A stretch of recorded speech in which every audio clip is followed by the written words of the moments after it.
The Silent Watchers. For 12,000 years, the Lumina had mastered the art of invisibility. Their entire civilization thrived in the shadows of the cosmos, unseen by any other sentient species. Their bodies, naturally bioluminescent, had evolved alongside their technology until they could bend light around themselves at will. Their ships left no energy signatures. Their communications traveled through quantum channels that couldn't be intercepted. To the rest of the galaxy, they simply didn't exist. First observer Ilara stood on the bridge of the Whisper of Stars, her vessel positioned at the edge of the Sol system. Her skin, normally a soft blue-white luminescence, was dimmed to conserve energy. The Lumina had been observing this system for nearly 2 centuries, ever since the primitive inhabitants of the third planet had begun reaching toward their neighboring worlds. "Humans continue to intrigue," said second observer Talus, his form barely visible even to Ilara's sensitive eyes. "They build their vessels so conspicuously." Ilara nodded, watching the human mining ship approach the asteroid they were monitoring. The human vessel was a hodgepodge of angles and protrusions, blazing with external lights, broadcasting its position to anyone who might be listening. Such recklessness would have been unthinkable among the Lumina. "They act as if being seen poses no threat," she said. The Observation Council had become increasingly interested in humans over the past 50 years. Unlike other species the Lumina had studied, humans expanded rapidly, without apparent concern for who might notice them. They argued publicly on open channels. They sent signals deliberately into the void. They named their ships with pride and painted them in bright colors. And most concerning of all, they were looking, not just at the stars and planets, but into the spaces between. The Lumina had always hidden in those spaces. "First observer," said the communications specialist, his voice tight with an emotion rarely heard among the Lumina. "Alarm. You need to see this." A message appeared on Ilara's personal screen, transmitted from Lumina High Command. "Priority alert. Human Deep Space Telescope Array has altered its scanning patterns. Analysis indicates they are now capable of detecting phase-shifted matter. 3 observation posts have been compromised. Withdraw to secondary positions immediately." "How is this possible?" Talus whispered. "Our technology is perfect. We've hidden from far more advanced civilizations." Ilara felt a chill run through her body, dimming her natural glow further. "Prepare for immediate withdrawal." But before they could initiate the jump sequence, something unprecedented happened. The human mining vessel changed course. It was now heading directly toward them, as if it could see the Whisper of Stars hanging in space. "Impossible," said the navigation officer. Then, across all channels, in multiple frequencies, came a message. "To the vessel at coordinates 347.89112. This is Captain Maya Chen of the Earth Mining Consortium Vessel Prospect. We detect your presence. We mean no harm. Please respond." Silence fell across the bridge. In 12,000 years of Lumina history, no such moment had ever been recorded. They had watched countless civilizations rise and fall. They had hidden from terrible wars and glorious alliances, but they had never, ever been addressed directly. "They can see us," Talus said, his voice barely audible. Ilara made the most difficult decision of her life. She broke protocol. "Send a message to High Command. Tell them we have been positively identified by humans. Request immediate instructions." Then she turned to her communications officer. "Maintain observational silence. Do not respond to the human vessel."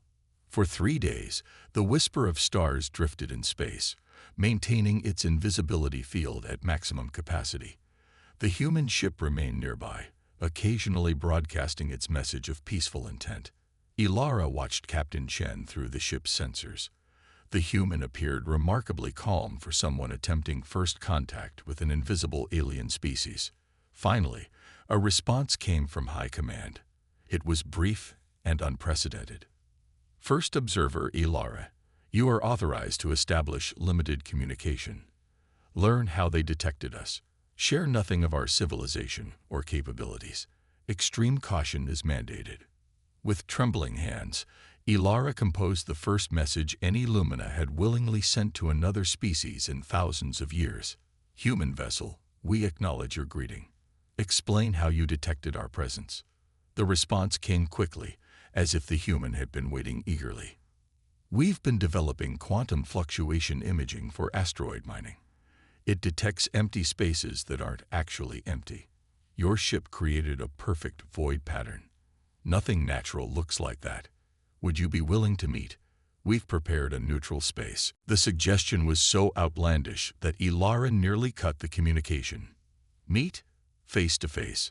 Such a thing hadn't occurred in Lumina history since the Great Hiding.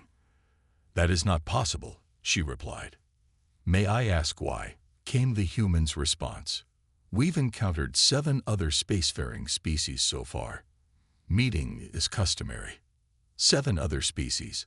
The Lumina had catalogued hundreds of intelligent civilizations throughout the galaxy, but they had assumed most existed in isolation, unaware of each other. The idea that multiple species were openly interacting shattered foundational assumptions. Our protocols forbid direct contact, Ilara said. I understand caution, replied Captain Chen. But isolation limits growth. The Galactic Cooperative has benefited all its members. Perhaps you might consider the advantages of connection. Galactic Cooperative. Ilara exchanged glances with Talus. Their long-range sensors had detected increased interstellar traffic over recent centuries, but they had assumed it was merely the natural expansion of various species. The idea of a formal cooperation between different forms of life was alien to Lumina thinking. Over the next week, against her better judgment, Ilara continued the communications. Captain Chen spoke openly about human history, their encounters with other species, their hopes and fears for the future. Ilara shared almost nothing in return, yet the human continued the dialogue without apparent frustration. Why do you hide? Chen asked on the 8th day. The question struck at the core of Lumina existence. Ilara considered ending the communication then and there, but something in the human's persistent curiosity had begun to affect her. Safety, she replied simply. From what? Chen pressed. From everything. The human was silent for a long moment. Then, among my people, there's an old saying. A ship in harbor is safe, but that's not what ships are built for. The words resonated with Ilara in a way she hadn't expected. What were the Lumina built for? For generations, their only purpose had been to observe and remain unseen. Was that truly living? When Ilara presented her logs to the High Council, the reaction was immediate and severe. Half the council demanded she be removed from her position for excessive communication. The other half was terrified by the implications of being discovered. For the first time in thousands of years, the Lumina faced a crisis they couldn't simply hide from. If humans can see us, others might as well, said Elder Moro, the oldest council member. Our entire security strategy is compromised. We should withdraw deeper into the uncharted regions, suggested another counselor. There are places even humans won't reach for centuries. But Counselor Varen, the youngest member, spoke up with unprecedented boldness. Or perhaps we should consider the human's invitation. This galactic cooperative might offer protections we cannot provide ourselves. The suggestion was so radical that many counselors visibly flickered in shock, their control over their luminescence momentarily slipping. Expose ourselves willingly. Elder Moro's voice was sharp. Have you forgotten our history? The cleansing wars. The genomic hunters. There are predators among the stars. Varen. Yes, said Varen quietly. And we've been hiding from them for 12,000 years. Has hiding made us stronger? Has it allowed us to advance? Or have we merely been suspended, neither living nor dying, as the galaxy moves forward without us? The debate raged for weeks as more reports came in. Human ships had now detected 5 more Lumina observation posts. In each case, they made the same peaceful overtures. They did not attempt to capture or attack Lumina vessels. They simply invited communication. Something was changing among the Lumina. Younger members began questioning the ancient protocols. Why hide if they had been found? Why not at least learn about these humans who could see through their perfect invisibility? Eventually, the council reached a compromise. A single meeting would be permitted. A neutral space station would be constructed at the edge of the Sol system. Ilara would represent the Lumina, but she would reveal nothing about their homeworld or technology. As the meeting date approached, Ilara found herself experiencing an unfamiliar emotion: anticipation. For the first time in her life, she would be deliberately seen by another intelligent being. The thought was terrifying, exhilarating, and somehow liberating. "You don't have to do this," Talus told her the night before the meeting. "The council would understand if you withdrew." Ilara looked at her friend, allowing her natural luminescence to brighten slightly. "I want to be seen, Talus. Just once. I want to know what that feels like." The meeting chamber was a simple dome of transparent aluminum, positioned in space between two ships. Captain Chen entered from one side, wearing a standard environment suit. Ilara entered from the other, her natural glow fully expressed for the first time in the presence of another species. "You're beautiful," were the human's first words, transmitted through the communication system of her suit, like a star-given form. No one in Lumina history had been prepared for such a moment. There was no protocol for being admired. Ilara felt her luminescence flare with emotion. "Thank you," she managed. "Your appearance is also interesting." Chen laughed, the sound strange but somehow warming. "That's diplomat speak for weird-looking, but I'll take it. Welcome to interspecies dialogue, first observer." For 3 hours, they talked. Chen explained how humans had developed quantum fluctuation imaging for finding valuable minerals hidden in asteroids, only to discover the technology revealed perfectly invisible ships as well. She spoke of the Galactic Cooperative, now comprising 8 species who traded technologies, cultures, and ideas. "But there are dangers as well," Chen admitted. "Not every species we've encountered has been peaceful." The cooperative formed partially for mutual protection. "From whom?" Ilara asked. "We call them the Devourers. They appeared 50 years ago in the Cygnus Arm. They don't communicate. They simply consume resources, including living beings, and move on. 3 worlds have been lost already." Ilara felt a chill. The description matched ancient Lumina legends about the force that had driven them into hiding millennia ago. "These Devourers," she said carefully, "do they use organic technology? Ships that appear almost insectoid?" Chen's expression changed. "You've encountered them before." "Not I," said Ilara. "But our ancestors did. They are why we hide." As the meeting concluded, both representatives returned to their ships with much to consider. Ilara carried with her something the Lumina had not possessed in thousands of years, a choice about their future that went beyond different hiding places. And for the first time, she wondered if invisibility alone would be enough to save them when the Devourers eventually found their worlds. Standing in the light. 6 months after the first meeting between Ilara and Captain Chen, a new structure orbited Earth's moon. The humans called it Visibility Station, a name that still made many Lumina uncomfortable. It was the first permanent installation where humans and Lumina could meet, exchange ideas, and begin the slow process of building trust between their civilizations. Ilara had been appointed permanent ambassador to the humans, a position that didn't exist until recently. Today, she stood in the station's main observation lounge beside Maya Chen, who had been promoted to Director of Sinological Relations. Through the vast transparent wall, Earth hung like a blue jewel against the blackness of space. "It still amazes me that you built your cities to be seen from orbit," Ilara said. "They shine at night." Maya smiled. "We like to leave the lights on. It reminds us we're not alone in the dark." For the Lumina, leaving lights on would have been unthinkable. Their cities were built beneath the surfaces of their worlds, their energy signatures carefully dispersed to avoid detection. Their ships traveled with minimal power, using gravity as much as engines. They had perfected the art of leaving no trace. The Council has approved the exchange program, Ilara said. 20 of our scientists will join your research teams. In return, you will share your quantum fluctuation imaging technology. It had been a bitter debate among the Lumina leadership.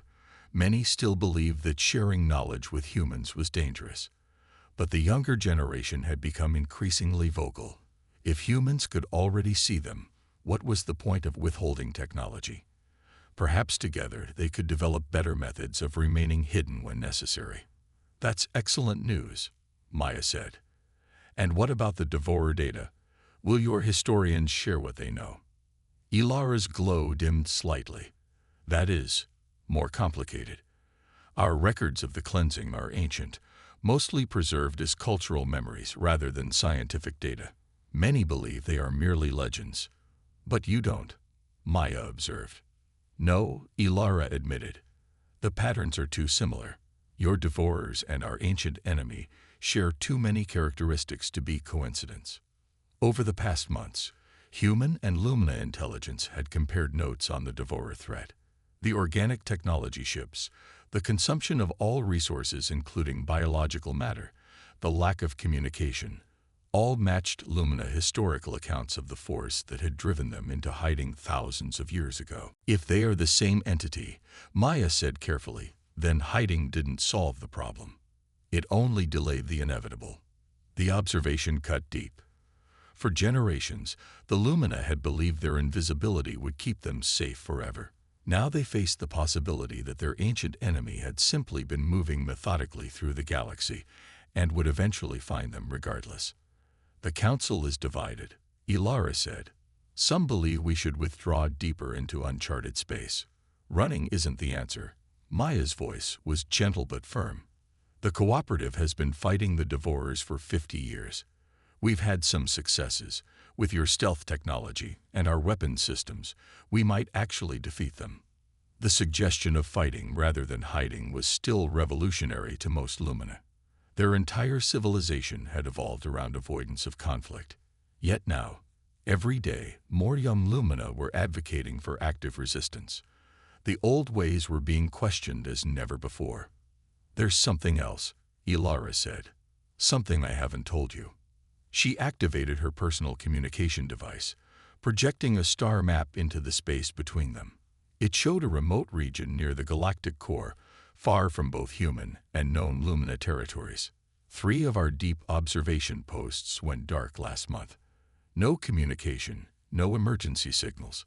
They simply vanished. Maya studied the map, her expression grave. The Devourers don't operate in that region yet. No, Ilara agreed. Which means either they've expanded their territory, or something else found your people. Maya finished. The possibility hung between them like a shadow. If the Lumina's perfect invisibility had been compromised not just by humans, but by other forces as well, their entire civilization stood on the precipice of extinction. 2 weeks later, the first joint human-Lumina research vessel launched from Visibility Station. The apparent paradox, as the humans had whimsically named it, combined Lumina stealth technology with human weapons and sensors. Its mission was simple but unprecedented, to actively investigate the disappearance of the Lumina observation posts. Ilara commanded the mission, with Maya serving as her second. The crew was evenly split between humans and Lumina, a combination that would have been unimaginable a year earlier. As they traveled through hyperspace, Ilara observed the interactions between the two species with fascination. Humans were loud, expressive, and constantly communicating. They touched each other casually, laughed openly, and seemed to thrive on social interaction. The Lumina, accustomed to minimal communication and careful conservation of energy, found these behaviors exhausting yet strangely compelling. Your people never stop talking, Ilara told Maya one evening in the ship's mess hall. Maya grinned. Talking is how we think sometimes. Bouncing ideas off each other helps us see patterns we might miss alone. But you broadcast your thoughts before they're fully formed, Ilara said. Isn't that exposing a vulnerability? Vulnerability can be strength, Maya replied. When I share an incomplete idea, someone else might have the missing piece. Together, we build something better than either could alone. The concept was alien to Lumina thinking. They formulated ideas in isolation, perfected them, and only then presented them to others. The idea of collaborative thinking, of exposing one's mental processes to others, seemed dangerous. Yet as the journey continued, Ilara noticed Lumina crew members beginning to adopt human conversational patterns. They spoke more frequently, interrupted each other occasionally, and even attempted humor. It was as if proximity to humans was awakening behaviors long suppressed by the demands of hiding. When they reached the coordinates of the first missing observation post, both species fell silent. The scene before them confirmed their worst fears. The post hadn't simply gone dark, it had been destroyed. Fragments of Lumina technology drifted through space, their stealth systems no longer functioning. Analysis suggests quantum-tipped weapons, reported the human science officer. They specifically targeted the stealth field generators. Ilara felt her light dim with shock. That shouldn't be possible. No one knows how our stealth fields function. Someone does now, Maya said grimly. They found similar destruction at the second post. At the third, however, they discovered something else, a faint distress signal, using an ancient Lumina emergency frequency that hadn't been employed in thousands of years. When they traced the signal to its source, they found a small escape pod drifting among the debris. Inside was a single survivor, a young Lumina researcher named Vox. His light was so dim he was barely visible, but he was alive. After medical treatment, Vox shared what he had witnessed. "They came without warning," he said, his voice weak. "Ships like nothing I've ever seen. They fired weapons that seemed to phase through our stealth fields as if they weren't there. They took everything, our technology, our research, several of our people. They kept them alive." "Did they communicate?" Ilara asked. "Make any demands?" "Only one message," Vox replied. "They said, 'Your hiding time is over. The harvest begins.'" The word sent a chill through every Lumina present. The harvest, the term used in their oldest legends for the cleansing that had driven them into hiding millennia ago. Maya and Ilara spent hours reviewing the sensor data from the attack. The ships didn't match known Devourer configurations, but they used similar organic technology. More disturbing, they had specifically targeted the Lumina's stealth systems with precision that suggested intimate knowledge of the technology. "They knew exactly how to find you," Maya said, "and exactly how to neutralize your one defense." The implications were devastating. If a hostile force could now detect Lumina stealth fields and had weapons designed specifically to counter them, the entire species was vulnerable. Hiding was no longer an option. When the apparent paradox returned to Visibility Station, the news spread quickly through both human and Lumina channels. The Lumina High Council called an emergency session, inviting human representatives for the first time in their history. The council chamber, located in a stealth-shielded station in deep space, had never been seen by non-Lumina before. Maya stood beside Ilara, facing the 9 elders whose combined glow illuminated the circular room. "For 12,000 years, we have survived through invisibility," said Elder Moro, his ancient form barely luminescent. "Now that strategy has failed us. We must consider alternatives. The Galactic Cooperative offers mutual defense," Maya said. "Together, we've held the Devourers at bay. Together, we might stand against this new threat as well, and expose our homeworlds, our remaining technology." Another elder countered. "We would be trading one extinction for another." The debate continued for hours. Some elders advocated withdrawing to emergency shelters prepared over millennia for a worst-case scenario. Others suggested dispersing their population among the stars, abandoning their worlds but preserving their people. A few, mostly younger counselors, supported alliance with the humans and other cooperative species. Then Vox, the survivor, was permitted to address the council.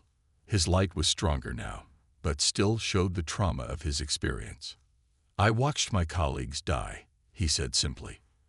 I watched as our perfect invisibility failed to protect us. The enemy knew us. They spoke of a harvest, just as our ancestors described. They are returning to finish what they began 12,000 years ago. He paused, his glow pulsing with emotion. All my life, I was taught that our safety lay in remaining unseen. But what I witnessed showed me the truth. Invisibility is not immunity. It is merely delay. We have not been living. We have been hiding from life. And now, the thing we feared has found us anyway. A murmur ran through the chamber as Lumina communicated in quick pulses of light. Vox continued. The humans do not hide. They stand in the light. They build, they connect, they fight when necessary. And they survive. Perhaps it is time we learned from them. In the end, the Council made an unprecedented decision. The Lumina would formally join the Galactic Cooperative. They would share their stealth technology and, in return, receive protection and weapons technology from other species. Most controversially, they would reveal the location of one of their colony worlds, not their homeworld, but a significant settlement, as a gesture of trust. The transition was not easy. Many older Lumina could not adapt to the idea of being deliberately visible. Some chose to continue hiding in the deepest reaches of space, but the younger generation embraced the change with surprising enthusiasm. They modified their ships to be detectable by allies while remaining invisible to enemies. They established cultural exchanges with humans and other cooperative species. 6 months after joining the cooperative, the Lumina faced their greatest test. A fleet of the unknown enemy ships, now identified as harvesters, an offshoot of the Devourers, approached the revealed Lumina colony world. But this time, the Lumina were not alone. The battle that followed would be recorded in the histories of multiple species. Human warships fought alongside Lumina vessels. Other cooperative members contributed their own unique technologies, and the Lumina themselves deployed a new hybrid system. Not pure invisibility, but targeted stealth combined with active countermeasures. Ilara commanded one of the joint defense vessels, with Maya serving as weapons officer. As the harvester ships closed in, using their quantum sensors to pierce traditional stealth fields, the Lumina revealed their new strategy. Deploy selective visibility, Ilara ordered. Across the Lumina fleet, ships began to flicker in and out of detection ranges, appearing where the enemy least expected, vanishing when targeted. It wasn't about being completely invisible anymore. It was about controlling when and where they could be seen. The harvesters, expecting to find helpless prey hiding ineffectively, instead encountered a coordinated resistance that used invisibility as a tactical advantage rather than a passive defense. When the battle ended, the enemy fleet had been driven back with significant losses. As Ilara and Maya stood on the bridge of their vessel, watching the harvesters retreat, Maya spoke what many were thinking. They expected you to hide. They didn't expect you to fight. Ilara's glow brightened with a new emotion, pride. For thousands of years, we survived by not being seen. Perhaps for the next 1,000, we will thrive by choosing when to be visible.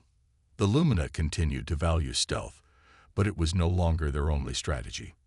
They learned from humans the power of visibility, of connecting, communicating, and sometimes standing firm instead of disappearing. Humans, in turn, learned from the Lumina the virtue of discretion, of knowing when to be seen and when to fade into the background. 2 years after first contact, a permanent embassy was established on Earth, a building designed collaboratively by both species. During the day, it appeared as a graceful structure of crystalline materials that captured and reflected sunlight. But at night, it glowed with the soft blue-white luminescence of the Lumina themselves, visible for miles around.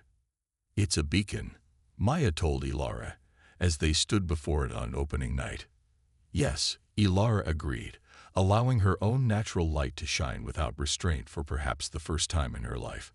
Not a beacon that says, "Here we are, come find us," but one that says, "We are no longer afraid to be seen." In the years that followed, the combined knowledge of humans and Lumina created new technologies that neither could have developed alone. The threat of the harvesters remained, as did the devourers, but they faced united resistance rather than isolated victims. The Lumina had not abandoned stealth.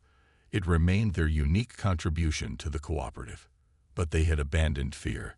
They had learned from humans that sometimes standing in the light was not just braver than hiding in darkness. It was safer too. As Lumina children were taught in the new histories, for 12,000 years we survived by hiding behind stealth fields. Then human voices made us bold enough to be seen. In choosing when to be visible, we truly began to live.